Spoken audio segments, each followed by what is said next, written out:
सामने वाले को हल्का जान के भारी हैं आप। आपका मय्यार देखा, कितने मय्यारी हैं आप।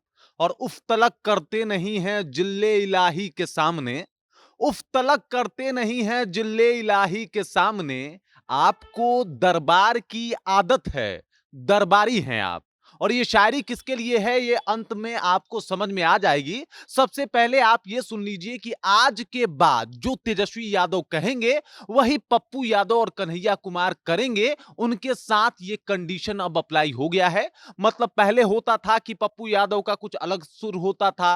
वो तेजस्वी यादव के सीएम फेस को लेके कई बार मीडिया के सामने आके ये बोल चुके हैं कि भाई साहब सीएम के योग्य नहीं है, अहंकारी हैं, तमाम बातें जो है वो कह चुके हैं। उसके बाद अगर कन्हैया कुमार की बात की जाए तो लगातार उनसे मीडिया वाले पूछते रह गए कि भाई मुख्यमंत्री क्या तेजस्वी यादव आप लोग चुन चुके हैं, उनको क्या महागठबंधन की तरफ से तेजस्वी ही मुख्यमंत्री के चेहरा होंगे। तो इसके ऊपर कन्हैया कुमार हर बार टाल मटोल करते थे, साथ लड़ने का बात तो करते थे, लेकिन एक बार भी ये नहीं बोले कि भाई साहब हम लोग साथ में मिलके चुनाव लड़ेंगे और मुख्यमंत्री का जो चेहरा होगा वो तेजस्वी यादव का होगा। लेकिन अब चीजें बिल्कुल बदलने वाली है, सब कुछ आपको विस्तार पूर्वक बताएंगे।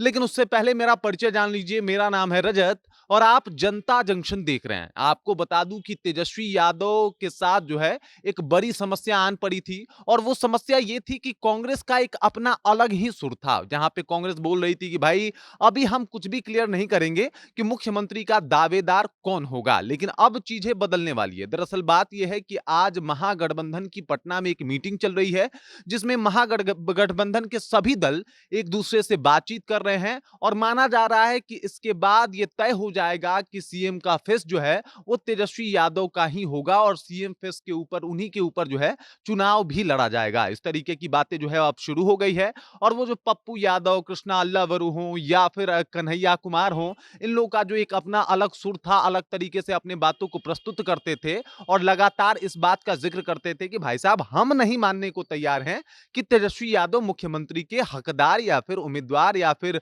उनका चेहरा मुख्यमंत्री के जैसा है या फिर वो बन सकते हैं। उसके ऊपर अब जो है बिल्कुल क्लियर कट होने वाला है कि भाई तेजस्वी यादव ही मुख्यमंत्री बनेंगे और ये सब लोगों को मानना पड़ेगा। कांग्रेस का अपना मसला था, उसको 70 सीटें अपने मनपसंद की चाहिए थी और इसको लेके दिल्ली भी गए थे तेजस्वी यादव, जहां पे उनको मतलब खाली हाथ लौटना पड़ा था, निराशा भरी हाथों से उनको वापस बिहार आना पड़ा था। लेकिन एक बार फिर से 17 तारीख यानी आज के डेट को चुना गया है कि भाई महागठबंधन वाले साथ में मिलके एक टेबल टॉक करे, बातचीत करे और बातचीत में इस मसले तक पहुंचे, इस मसले के हल तक पहुंचे कि आखिरकार तेजस्वी यादव मुख्यमंत्री बनेंगे कि नहीं बनेंगे।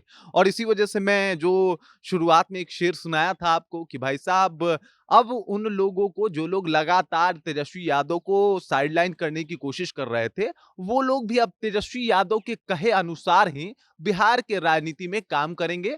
मतलब जो तेजस्वी यादव बोलेंगे वही पप्पू, कन्हैया और कृष्णा अल्लावरू करेंगे, क्योंकि इसमें कोई शक नहीं है कि आरजेडी का जो कद है वो कांग्रेस से बहुत बड़ा है। और कांग्रेस भले ही इस बात को मानने को तैयार नहीं है और लगातार ये बात कह रही है कि भाई साहब हमें इतनी सीटें चाहिए, अगर उसके बाद महागठबंधन जीतती है तो एक उप मुख्यमंत्री चाहिए, तमाम तरीके के ये जो दावा किए जा रहे हैं उसको लेके अब कहीं ना कहीं सब कुछ क्लियर हो जाएगा। और जो तेजस्वी यादव के ऊपर एक बोला जा रहा था कि भाई महागठबंधन में कोई आके कुछ भी, कांग्रेस का नेता बोल जा रहा था कि ना ना इनको तो हम सीएम फेस मानते ही नहीं है, तो अब मानना ही पड़ेगा। क्योंकि ये तमाम नेता ये कहा करते थे कि भाई साहब जो आला कमान कहेगा वो हम मानेंगे। अब आला कमान ये कहेगा कि तेजस्वी यादव ही मुख्यमंत्री होंगे और अब इन नेताओं को मानना पड़ेगा।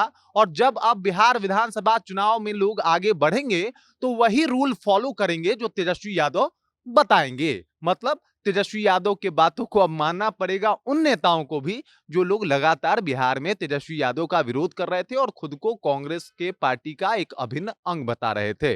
बाकी इस खबर, इस जानकारी को लेके, तेजस्वी यादव को लेके और अभी जिस तरीके का माहौल बन रहा है उस माहौल को लेके, विधानसभा चुनाव को लेके आप क्या सोचते हैं, आपके जहन में क्या कुछ चल रहा है, कृपया कमेंट कीजिए और अपना विचार हम तक पहुंचा दीजिए। बाकी आप देख रहे हैं जनता जंक्शन और मेरा नाम रजत है।